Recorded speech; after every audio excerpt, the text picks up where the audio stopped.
We have not even been in this COVID situation for 4 months yet. I mean, today's the 10th, right? I think it's the 10th, maybe it's the 11th. And we had our first case in the city of St. Louis on March the 16th, I think was the date. So it has not even been 4 months. So 2 more months. Hopefully we will have a reliable, rapid test to discern that you can administer often, not just kind of a one and done sort of situation. And then, they're working, scientists and researchers are working very hard on developing vaccines. There are a number of them being worked on right now. And what Senator Blunt relayed is that he expects that while a drug is going through the FDA approval process, it may also be in production, recognizing that not all of these vaccines will become viable, but we have to develop a number of options along parallel tracks. So that's encouraging. Nevertheless, please socially distance, wear your mask. That's really the COVID update for today. The next thing that I want to talk about, because it has been so hot, it's going to continue to be hot, check on your neighbors, is that today we announced that the Board of Aldermen on Wednesday, the Board of Aldermen passed the budget for the CARES Act money. Yesterday I signed the bill, and today we announced the immediate availability of $3 million in utility assistance for city residents who qualify and who need it. Because keeping utilities on is such an important aspect of keeping someone in their home, keeping someone in their apartment, so that they are not overcome by heat. And Gentry Trotter is going to join us in just a minute. He's walking over here, but Gentry Trotter is the founder of Heat Up, Cool Down St. Louis, and this is an organization that's been around doing good work for 20 years this year, and it's helped many people to be able to keep their utilities on, which is such an important factor. So I'm going to stop talking about Heat Up, Cool Down, let you hear directly from the founder, Gentry Trotter. So Gentry. Thank you very much, Mayor. And we would like to thank your administration and all the elected officials who worked so hard, along with CDA and Dr. Eccles, who we're networking with from the health department, for making this a reality. People are hurting, people are in need. And it's just not our seniors and the physically disabled people and the low income, but it's those people who've been economically or medically impacted by the COVID-19 epidemic.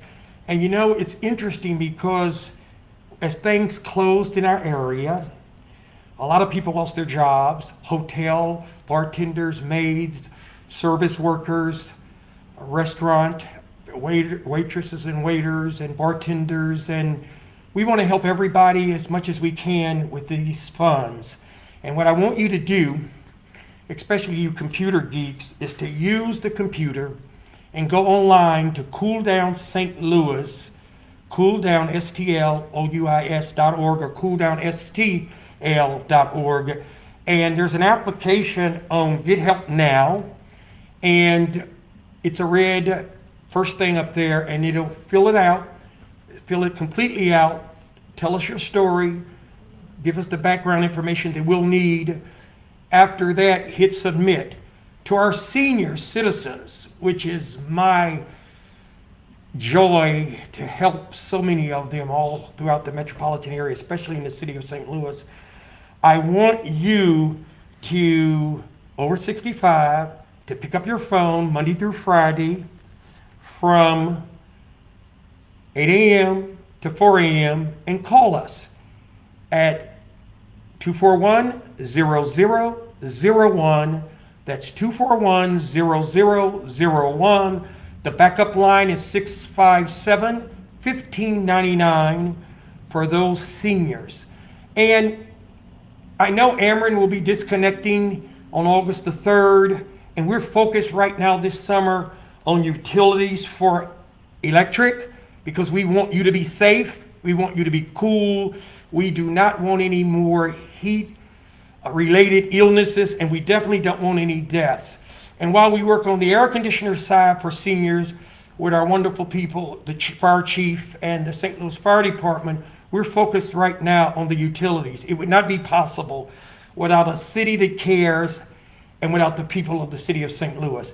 It's very important to remind you that this money that's coming through 100% goes to service. We have a board of 70 people almost, and they're underwriting our administrative cost. And that's the secret of what we do. And we'll be working with the utility companies for especially those ones with the higher bills. We will be working with them to help drive down those bills with the Ameren Clean Slate program. And I think you'll enjoy it. Everybody who knows me knows I'm a germaphobe, so I apologize because everywhere I go, I try to keep my mask on, and I want you to do the same, especially around our seniors. When you check on your neighbors, you do me a favor, the seniors, the physically disabled, make sure you're wearing your mask. Make sure that they have their air on, and tell them not to worry at this point about their bill. We'll be there for them. We'll have their back. Keep the air on, keep them safe. And remember, again, it's cooldownsTL.org or cooldownsTLOUIS.org for assistance. Thank you very much. Gentry, can you take a question or two? Yes. Can you explain some of the criteria for being eligible for the CARES Act funding through Cooldown? Yes, and you know I'm nearsighted, so I have to look. Yeah, here's what we're asking you to do when you fill this information out. Some of the criteria for eligibility, but not necessarily all, is your utility balance, and we have to talk about that, your inability to pay, or a disconnection notice. Right now, for many of you, it's the inability to pay. And even though you don't have a disconnection notice, it's your inability to pay as well. So do me a favor, when you work with the people in the office, or when you send in your application online to cooldownsTLouis.org, then I want you to do to make sure you explain to everybody your income, when you were terminated, your current employment status, and tell us about your inability to pay. Everything you do is confidential, so it's no one else's business between you and our wonderful volunteers and staff. So those are some of the points. I don't think we're going to have a problem. There's some big bills out there, people, really big bills. I got some bills the other day where it's not $1,300, but $3,000 and $4,000 electric bills. But as I said before, we're working closely with Ameren. And with this CARES Act dollars, we will take those along with some Ameren money and drive those bills down as far as we can go, even to zero if we possibly can. We're all in this together, as the mayor said, but you know that already, so I want you to help us and be patient for God's sake. And any other questions? Final question is, how long is CARES Act money available, and how much is eligible per household, or is available per household? Yeah, upwards to, well, it's not, the secret is, it's not a secret. It's upwards to $1,750 per household. Upwards is the key.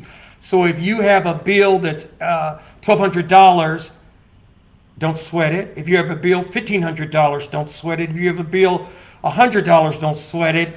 So we wanted to make the range a little bit different because our typical city relationship is capped at $600.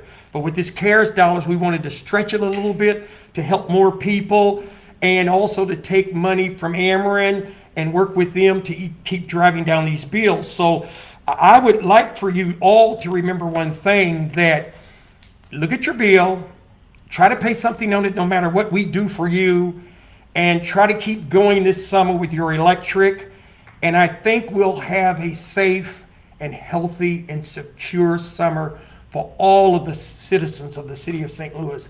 We're in this together. I'm a product. I was born here, and I want to help you so we can all work together and avoid any problems related to health issues. Thank you very much. Thanks, Gentry. Thank you. Awesome job, Gentry. Thank you all. Gentry said that better than I could have, so I'm glad that, really appreciate, Gentry, that you were able to come in today. Thank you.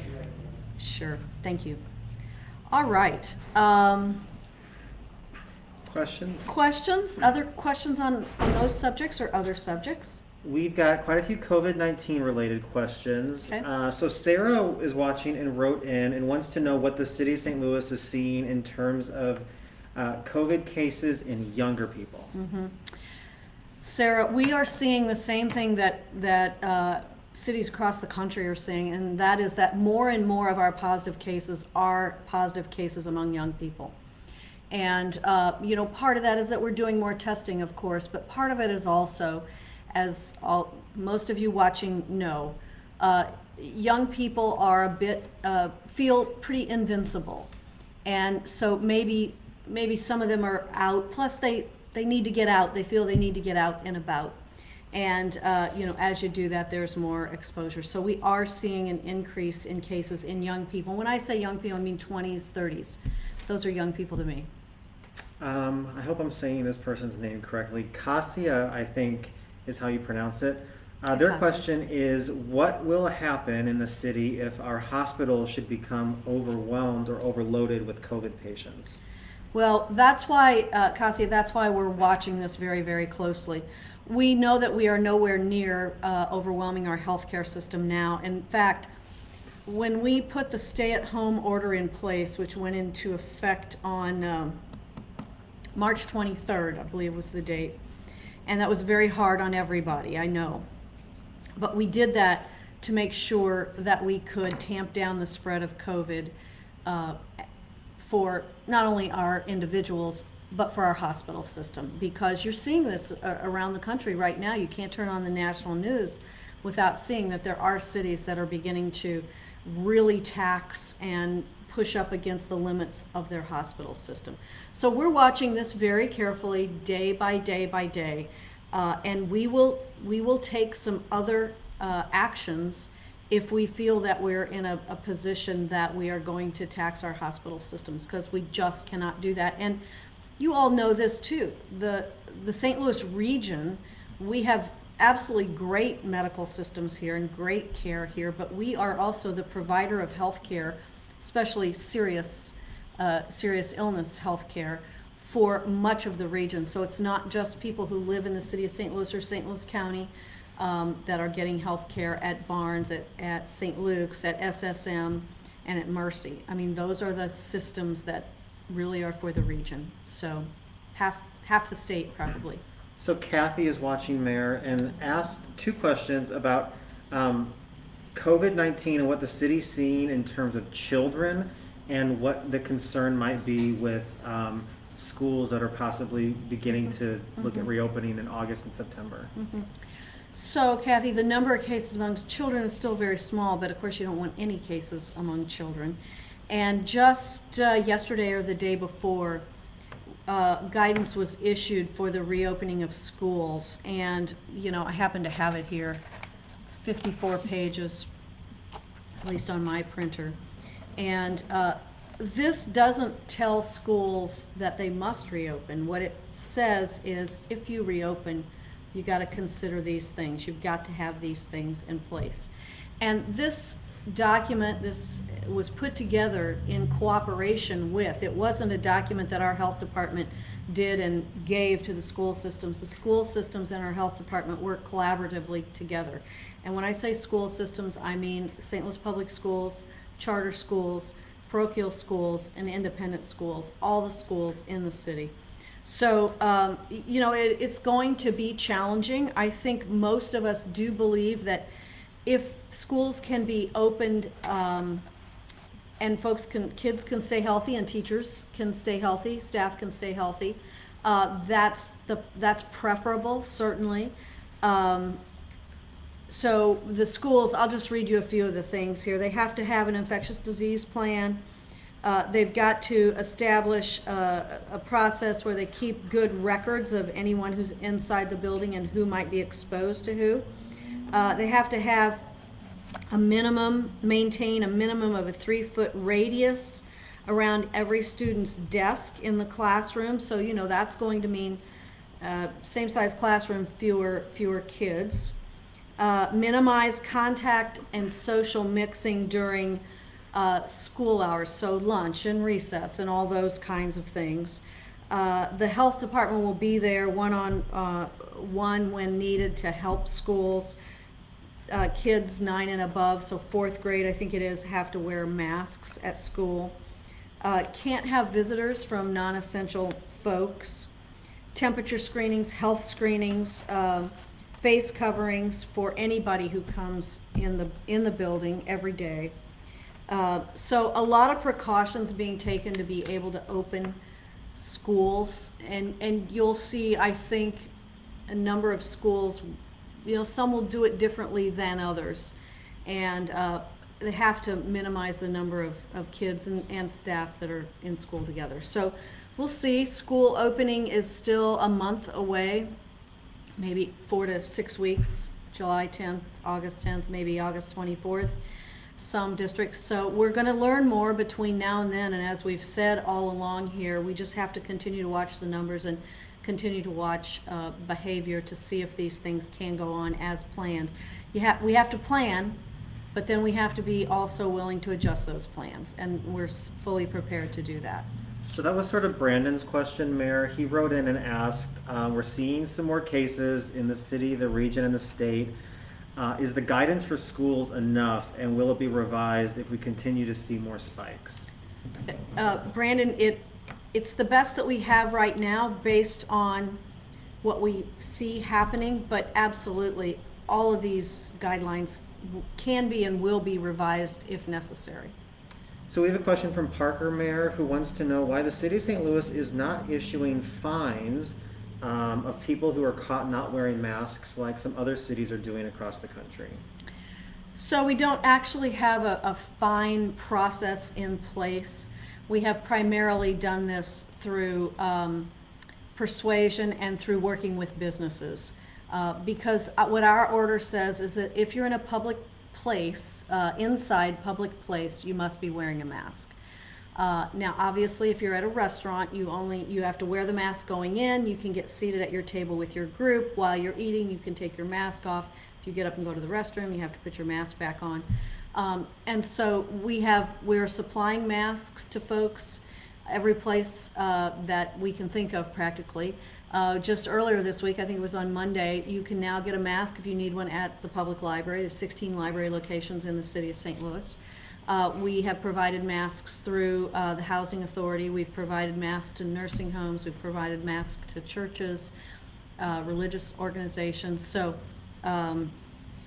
getting a mask now is pretty easy, whereas 2 months ago, that was not the case. So we are working through persuasion, and really businesses are having to require people to wear masks. We had a question submitted about contact tracing and how that process is going for the city, and what are some of the things, as cases are going up a little bit, that they discover about how people are catching COVID-19?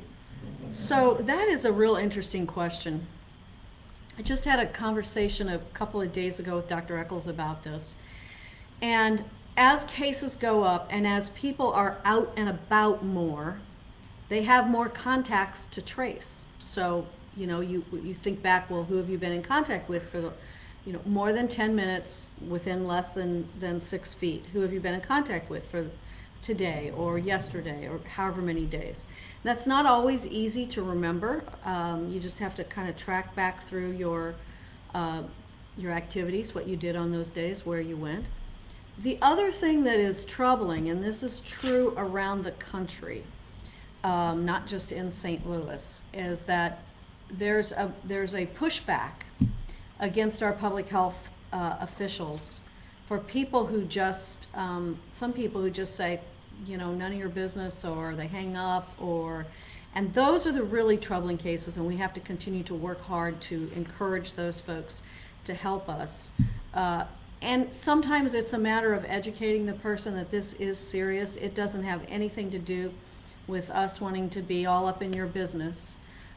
It is a matter of trying to protect the people that you care about and the people that you've been around. So our public health, the contact tracers, these are epidemiologists, these are people that are highly trained who have contact traced with other diseases as well. And so they are well trained to be able to try to persuade people to participate with them. So contact tracing is going, I'll say, well, with the caveat that it's really hard work. And you gotta sometimes persuade people that they really need to tell you this information so that you can protect the people that you care about. We had a question asking about how the first phase of indoor dining back in mid to late June, when the city implemented that, how that's going, and are any of the new cases that the city's seeing tied to being able to eat inside somewhere? So not in terms of what we would call a hot spot. We have not found that. If you have been out to a restaurant over the last month, trying to remember when we allowed inside dining now, but it's been a month ago, I think, right around that.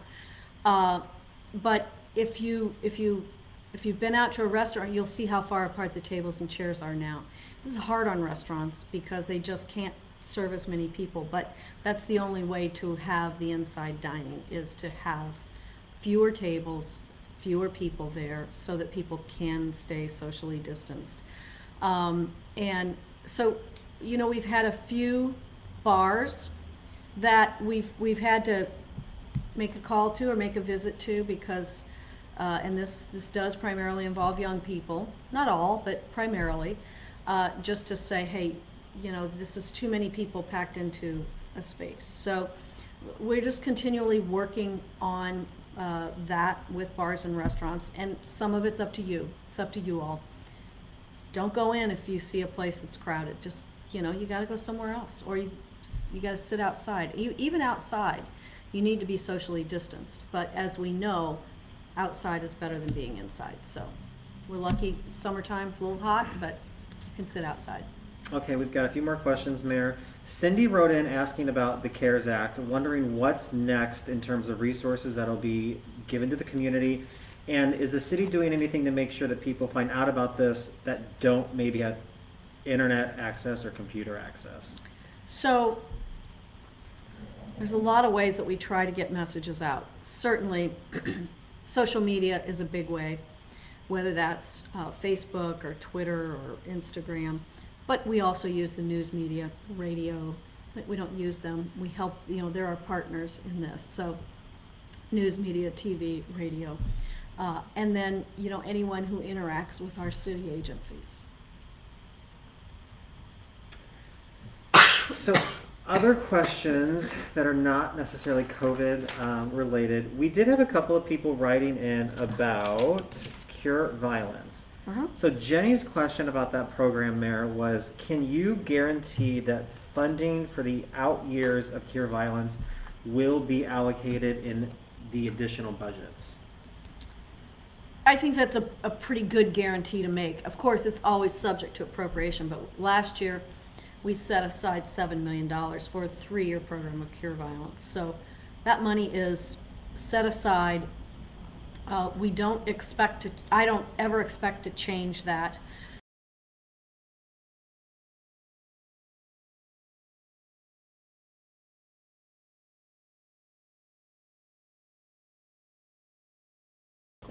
You know what, we're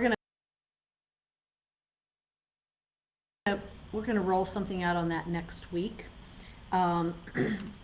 We talked on Wednesday, we talked about the Small Business Grant Fund. Today we're talking about utility assistance. Next we'll have some more details on rental assistance and mortgage assistance. And so you'll hear about that next week. Victoria's question about Cure Violence, Mayor, was, can you give a general update about how the first site is going and when we expect the other two? The first site is going well. It's been going now for about 3 weeks, 4 weeks maybe. And, you know, folks have been trained and they're out working in the community. We expect next week, hopefully Tuesday or Wednesday of next week, to be able to name the entity that will be doing the Cure Violence site in 2 more neighborhoods.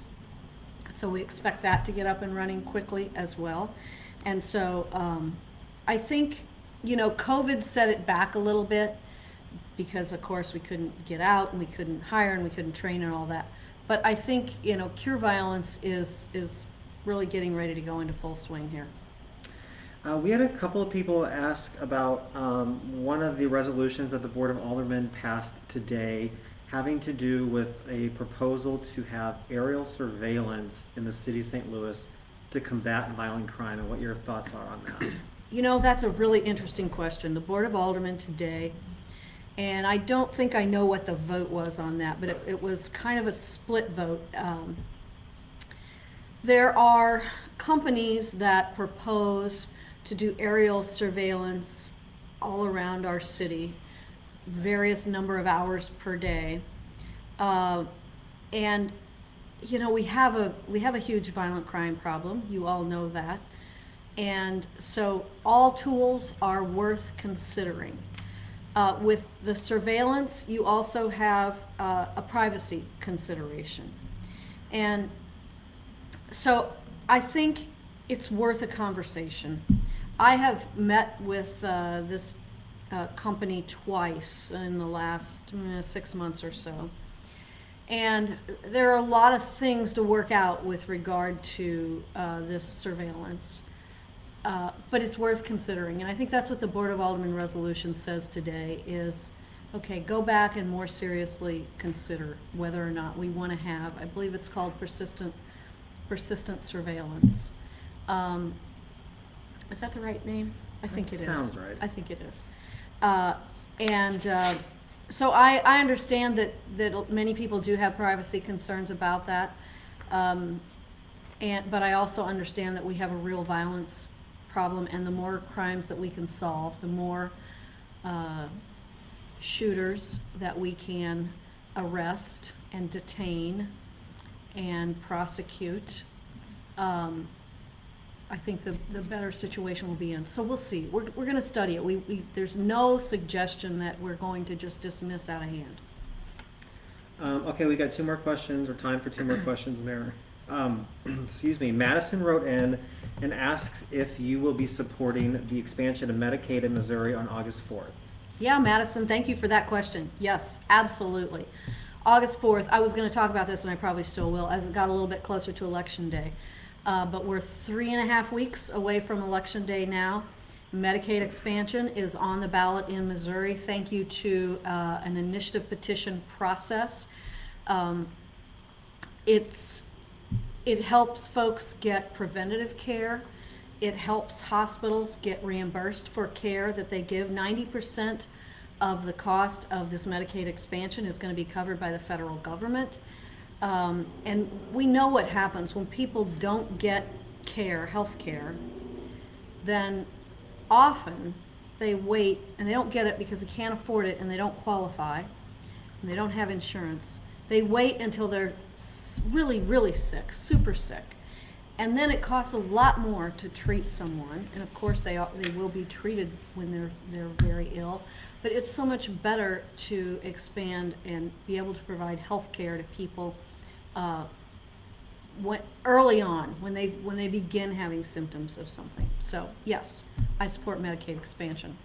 And Hope finally, you will too. Finally, Mayor, before we go, Kathy wrote in and asking for an update about what is open and closed in our major parks still as things have reopened, including wanting to know if handball courts are still closed. Do you know the answer to that? I think they are. I think they are. I'm sorry, I would have asked that specifically. I believe handball courts are, I believe, still closed because of the close contact nature of them. Our parks have never closed. Our parks have been open the entire time, especially because we think that going to the park, taking a walk, a jog, whatever it is, you like bird watching, whatever it is that you like to do, we also think that's really good for your mental health. And so our parks have been open. We have some roads, there may be a question about that, but we have some roads that are still closed in the major parks, and we're doing that, not all the roads, but we're doing that so that we can give over some space to people to walk and jog and ride their bike and be socially distanced. Playgrounds, racquetball, and handball are still what's closed in Yes. Forest Park. Handball is still closed. That's all we have time for today. All right, you Mayor. guys, thank you all. I hope you have a great weekend. Be safe out there, and really appreciate you joining in on this. And thanks for allowing Gentry to come on and talk a little bit about Heat Up, Cool Down. Very important program. And this $3 million in funding, I think, is going to really help a lot of folks. So thank you all. Appreciate it.